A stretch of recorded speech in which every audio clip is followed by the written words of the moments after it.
हरियाणा की हर अपडेट के लिए बेल आइकन दबाएं और सब्सक्राइब करें STV हरियाणा न्यूज। फटाफट हरियाणा में आपका स्वागत है। आपके साथ मैं हूं खालिद हसन।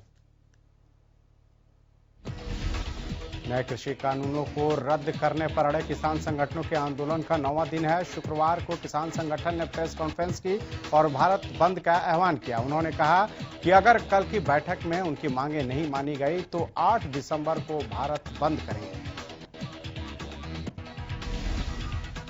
इस दौरान किसान संगठनों का कहना है कि सरकार संसद सत्र बुलाकर कृषि कानून रद्द करे, वरना वो बड़ा आंदोलन करने को मजबूर हो जाएंगे। इस दौरान उन्होंने ये भी कहा कि पीछे नहीं हटेंगे, हम लंबी लड़ाई लड़ने को तैयार हैं। बीजेपी नेताओं ने गृह मंत्री अनिल विज से किसानों पर आंदोलन के दौरान दर्ज मुकदमे को तुरंत रद्द करने की मांग की है। अपनी मांगों को लेकर शुक्रवार को जेजेपी के वरिष्ठ नेताओं का 3 सदस्यीय प्रतिनिधि मंडल चंडीगढ़ में गृह मंत्री के सचिवालय कार्यालय पर अनिल विज से मिला। इस दौरान जेजेपी नेता दिग्विजय चौटाला ने कहा कि किसानों के दिल्ली कूच के दौरान जितने भी किसानों पर मुकदमे दर्ज किए गए थे वो वापस लिए जाए। उन मुकदमों को वापस लेने के लिए गृह मंत्री अनिल विज से मुलाकात की। गृह मंत्री ने आश्वासन दिया है कि जल्द मुख्यमंत्री से मिलकर सकारात्मक कदम उठाएंगे। दिग्विजय चौटाला ने कहा कि इससे पहले मुख्यमंत्री से भी मुलाकात कर चुके हैं और उनसे चर्चा भी हुई है। जेजेपी नेता ने कहा कि गठबंधन सरकार इस दिशा में सही कदम उठाएगी। जेजेपी नेताओं से मुलाकात के बाद गृह मंत्री अनिल विज का बयान सामने आया है। उन्होंने कहा कि जेजेपी नेताओं ने किसानों पर दर्ज मुकदमे वापस लेने की मांग की है, जिसको लेकर सीएम मनोहर लाल से चर्चा करेंगे। हम नहीं चाहते कि किसी के खिलाफ बिना कारण मामले दर्ज हों।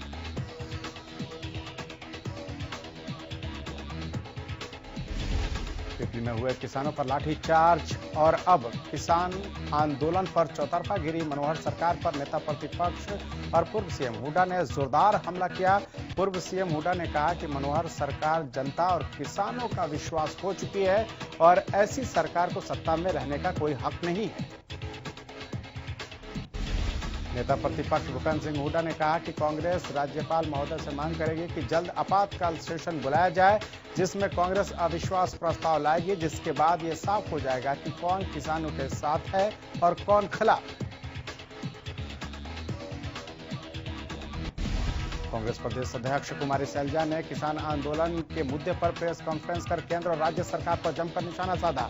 कांग्रेस प्रदेश अध्यक्छ कुमारी सैलजा ने कहा कि बीजेपी किसानों के लिए जो कृषि कानून लेकर आई है उसका कांग्रेस ने हमेशा से ही विरोध किया है। उन्होंने कहा कि सरकार किसानों को बरगलाने की कोशिश कर रही है। उन्होंने कहा कि विपक्ष होने के नाते हमारी जिम्मेदारी है कि हम किसानों की बात को उठाएं।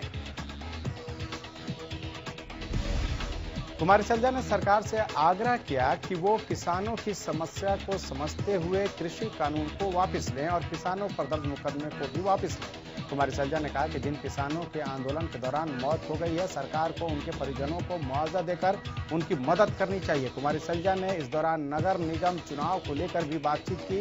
उन्होंने कहा कि जल्द ही पार्टी की ओर से उम्मीदवारों का चयन कर उनके आवेदन लिए जाएंगे। कृषि कानून के विरोध में दिल्ली बॉर्डर पर चल रहे किसान आंदोलन को दिन प्रतिदिन देश भर से समर्थन मिल रहा है। विपक्षी दल भी किसानों के आंदोलन को अपना समर्थन दे रहे हैं। करनाल में पूर्व विधानसभा स्पीकर और कांग्रेस नेता कुलदीप शर्मा ने प्रेस कॉन्फ्रेंस की। इस दौरान उन्होंने सरकार पर जमकर निशाना साधा। कुलदीप शर्मा ने कहा कि सरकार ने किसानों के आंदोलन को पहले केवल पंजाब का आंदोलन बताया था, लेकिन आज देश भर से किसानों के आंदोलन को समर्थन मिल रहा है। उन्होंने कहा कि हरियाणा में किसानों पर लाठीचार्ज किया गया, ठंड के समय में किसानों पर पानी फेंका गया, लेकिन सरकार किसानों को रोकने में कामयाब नहीं हुई। पहले भी देश में किसान आंदोलन हुए, लेकिन पहले कभी ऐसा नहीं हुआ। इनेलो नेता अभय चौटाला ने कहा है कि जब से किसान आंदोलन शुरू हुआ है, इनेलो कार्यकर्ता किसान नेताओं के साथ खड़े हैं और किसानों को मजबूती प्रदान कर रहे हैं। उन्होंने हर जिले से हजारों की संख्या में कार्यकर्ताओं को ट्रैक्टर ट्रॉली में सवार होकर जिला अध्यक्षों के नेतृत्व में जाने का आह्वान किया।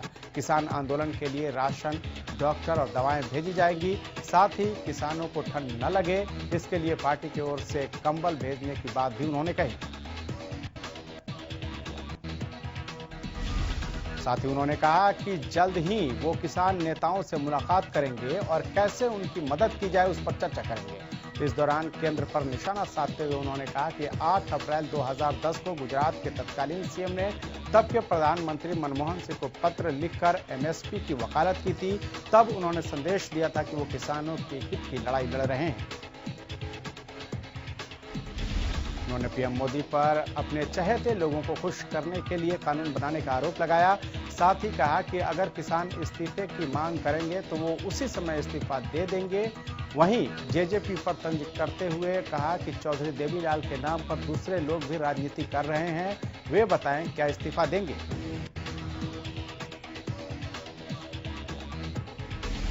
करनाल में जेजेपी के जिला अध्यक्ष इंद्रजीत सिंह गौरैया किसान आंदोलन को अपना समर्थन देने के लिए दिल्ली के लिए रवाना हुए। इस दौरान इंद्रजीत गौरैया ने कहा कि मैं पहले किसान हूं, बाद में पार्टी का नेता हूं। जो कानून केंद्र सरकार ने किसानों पर थोपे हैं वो बिल्कुल गलत है। हम भी चाहते हैं कि सरकार एमएसपी की बात लिखकर दे।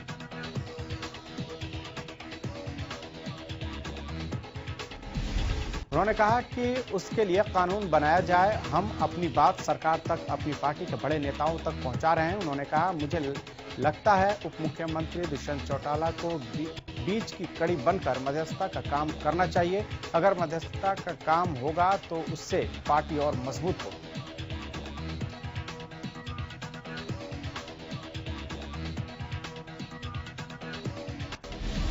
दलाल खाप 84 ने किसान आंदोलन को समर्थन दिया है। दलाल खाप 84 ने कहा है कि किसानों के हक में फैसला होने तक आंदोलन करेंगे।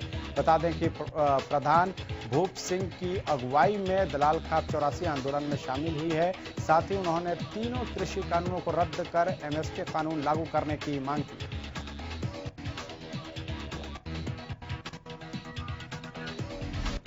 बहादुरगढ़ टिकरी बॉर्डर पर किसान आंदोलन के बीच लंगर लगातार जारी है। किसानों का कहना है कि वो 3 ट्रैक्टर ट्रॉली में राशन का सामान लेकर आए हैं।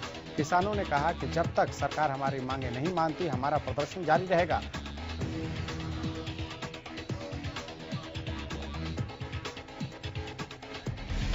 किसान आंदोलन को लेकर पृथला में प्रशासन पूरी तरह से अलर्ट मोड पर है। कल देर रात सिकरी गांव में सैकड़ों किसान रुके हुए थे जो आज दिल्ली कूच करने के लिए तैयार हैं। राष्ट्रीय राजमार्ग पर प्रशासन ने सुरक्षा के पुख्ता इंतजाम किए हैं। कृषि कानूनों के खिलाफ किसानों का आंदोलन जारी है। टिकरी बॉर्डर पर किसान डटे हुए हैं और लगातार उनके इस आंदोलन में किसान की तादाद भी बढ़ती जा रही है। टिकरी बॉर्डर पर प्रदर्शन कर रहे भारतीय किसान यूनियन एकता के प्रधान बूटा सिंह ने कहा कि हमें इन कानूनों में संशोधन नहीं चाहिए। ये तीनों कानून किसान विरोधी है, इसलिए इनको रद्द किया जाना चाहिए और एमएसपी पर अलग कानून चाहते हैं। हिसार के गांव सरसोदा बिचपड़ी जेवरा से सैकड़ों की संख्या में किसान दिल्ली के लिए रवाना हुए। किसानों ने कहा कि जब तक सरकार तीनों काले कानून वापस नहीं ले लेती तब तक किसान अपनी लड़ाई जारी रखेंगे। किसानों ने कहा कि उन्होंने अपने ट्रैक्टर ट्रॉली में 6 महीने का राशन रख लिया है।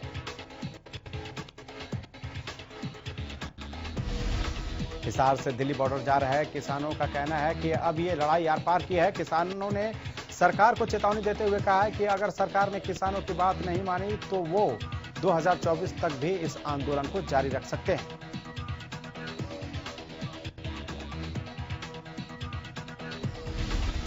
फरीदाबाद में किसानों के कूच को लेकर सिकरी बॉर्डर पर सुरक्षा बढ़ा दी गई है। सिकरी बॉर्डर पर भारी पुलिस बल तैनात किए गए हैं। इसके पीछे की मंशा किसानों को बदरपुर की ओर जाने से रोकने की है। किसानों के दिल्ली कूच को देखते हुए प्रशासन के सभी आला अधिकारी मौके पर हैं। प्रशासन का कहना है कि किसानों को किसी भी सूरत में दिल्ली कूच नहीं करने दिया जाएगा। सिकरी बॉर्डर पर नाकेबंदी के साथ दिल्ली पुलिस भी पूरी तरह अलर्ट है।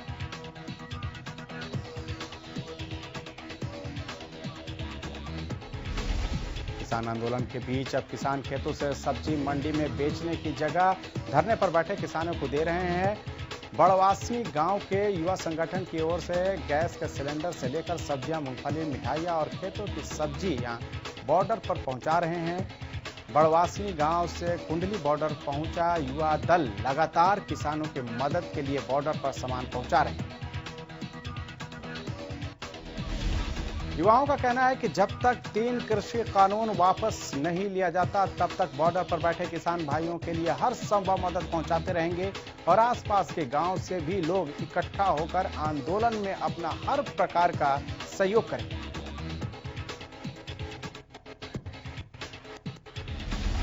फतेहाबाद में किसानों के समर्थन में सरकारी विभाग के कर्मचारी भी नजर आए। इस दौरान सर्व कर्मचारी संघ ने शहर में रोष मार्च निकाला। सर्व कर्मचारी संघ ने अनाज मंडी, बस स्टैंड, हंस मार्केट, लाल बत्ती चौक तक रोष मार्च निकाला। साथ ही सरकार की नीतियों के खिलाफ नारेबाजी की और तीनों कृषि कानूनों को रद्द करने की मांग की।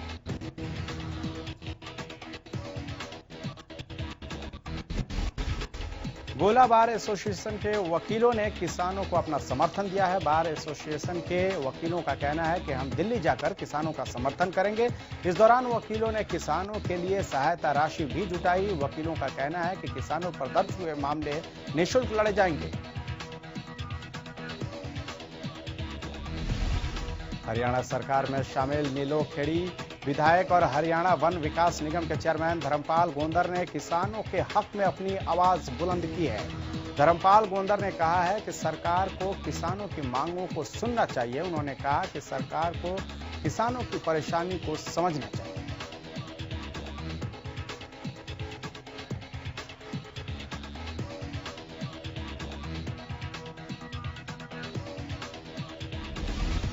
उन्होंने कहा कि मैं एक किसान हूं और मैं किसानों के साथ हूं। धर्मपाल गोंदर ने कृषि कानून के विरोध में कई राज्यों के किसान संगठन पिछले कई दिनों से लगातार दिल्ली बॉर्डर पर डटे हुए हैं। किसानों के आंदोलन के चलते पिछले कई दिनों से सब्जियों और फल के ट्रक बॉर्डर पर ही फंसे हुए हैं। इसके चलते करनाल की सब्जी मंडी में भी सन्नाटा छाया हुआ है। हालांकि सब्जी मंडी के आड़तियों का भी मानना है कि आंदोलन कर रहे किसानों की सभी मांगे पूरी तरह जायज है और सरकार को इन मांगों को जल्द से जल्द पूरा करना चाहिए। वहीं मंडी में खरीदारी करने पहुंचे लोगों ने भी किसानों की मांगों का समर्थन किया।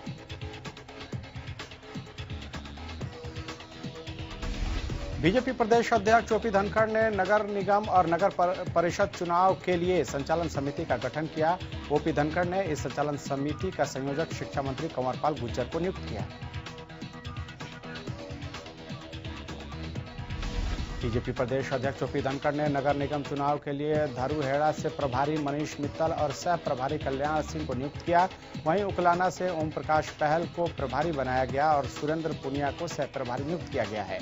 सांपला से मुकेश गौड़ प्रभारी और सतीश नांदल को सह प्रभारी नियुक्त किया गया है।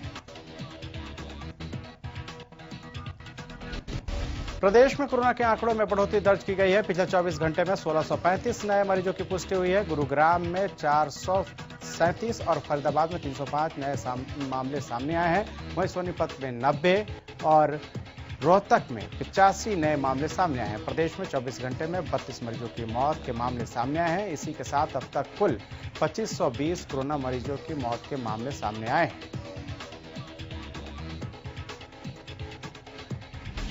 पलवल के जिला नागरिक अस्पताल में आने वाले सभी मरीजों की कोरोना जांच की जा रही है, जिसमें ये पता लगा सके कि अस्पताल में आने वाले मरीज कोरोना संक्रमित हैं या नहीं। डॉक्टर अजय माम ने बताया कि हरियाणा सरकार की नई गाइडलाइंस के अनुसार अब अस्पताल में आने वाले सभी मरीजों की कोरोना जांच की जा रही है, जिससे यह पता लग सके कि अस्पताल में आने वाला मरीज कोरोना संक्रमित है या नहीं। अगर मरीज जांच के दौरान कोरोना संक्रमित पाया जाता है तो उसे होम क्वारंटाइन रहने की सलाह दी जाती है और अगर मरीज गंभीर रूप से पीड़ित है तो उसे नागरिक अस्पताल के आइसोलेशन वार्ड में भर्ती कर लिया जाता है। प्रदेश में कोरोना के मामलों में लगातार बढ़ोतरी हो रही है। सिरसा में आज कोरोना संक्रमण के 39 नए मामले सामने आए हैं, जिनमें से 53 मरीज स्वस्थ होकर घर लौटे हैं। बता दें कि सिरसा में अब तक कुल 7,504 कोरोना संक्रमित मरीजों की पुष्टि हुई है। वहीं 1,47,929 लोगों के सैंपल लिए गए हैं, जिनमें से 1,333 लोगों की रिपोर्ट आना अभी बाकी है।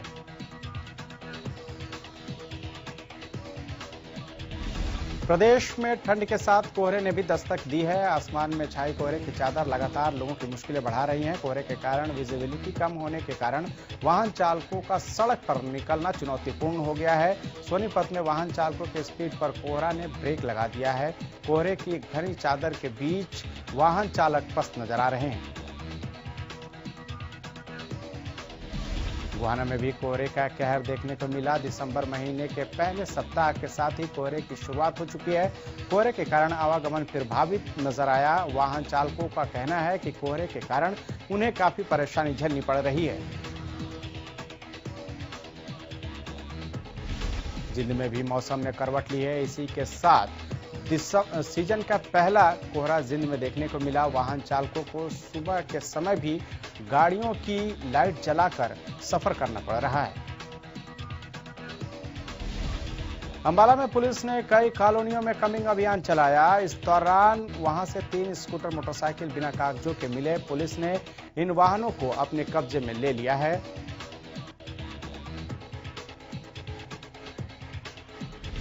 इस अभियान को लेकर थाना प्रभारी अंबाला कैंट ने बताया कि इस अभियान के तहत अंबाला छावनी में स्थित संदिग्ध इलाके में पुलिस द्वारा मार्च किया गया। लोगों के घरों की तलाशी ली गई। इस तरह का अभियान थोड़े थोड़े दिनों बाद चलाते रहते हैं। 15 दिन पहले भी इन इलाकों में इस तरह का अभियान चलाया गया था।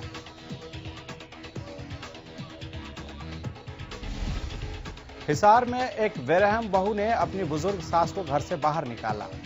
बेरहम बहू का वीडियो सोशल मीडिया पर वायरल हो रहा है। मामला हिसार के आजाद नगर का है। फिलहाल इस वीडियो की सच्चाई के पीछे की जांच जारी है।